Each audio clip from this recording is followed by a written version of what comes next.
Welcome to our channel. Samantha గారు ఎప్పుడు ఏం మాట్లాడినా, సోషల్ మీడియాలో ఏ పోస్ట్ పెట్టినా అది నాగ చైతన్య గారి గురించే అనే టాపిక్ ఎప్పుడు నడుస్తూనే ఉంటుంది. డివోర్స్ అయిన తర్వాత ఆవిడ లైఫ్ లో చాలా చేంజెస్ వచ్చాయి.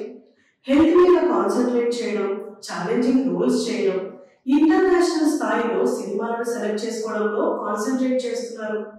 ఆవిడ ఎప్పుడు ఏ స్టేటస్ పెట్టినా ట్రెండింగ్ లోనే ఉంటుంది.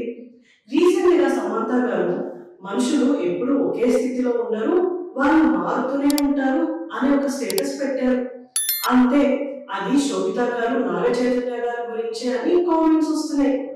కానీ ఆవిడ ఫ్యాన్స్ మాత్రం డివోర్స్ అయిన తర్వాత నాగ చైతన్య గారి గురించి సమంత గారు ఎప్పుడు బ్యాడ్ గా మాట్లాడలేదు అని అంటున్నారు. అంతేకాకుండా ఆవిడ ఇప్పుడు ఆవిడ లైఫ్ మీద కాన్సన్ట్రేట్ చేస్తున్నారు. డివోర్స్ అయిన ఇన్ని ఇయర్స్ తర్వాత కూడా మీరెందుకు ఇలాంటి కామెంట్స్ పెడుతున్నారు అని కూడా అంటున్నారు. దీని మీద మీ ఒపీనియన్ ఏంటి? కింద కామెంట్ చేయండి. ఇలాంటి వీడియోస్ కోసం మా ఛానల్ ని సబ్స్క్రైబ్ చేసుకోండి. Thanks for watching.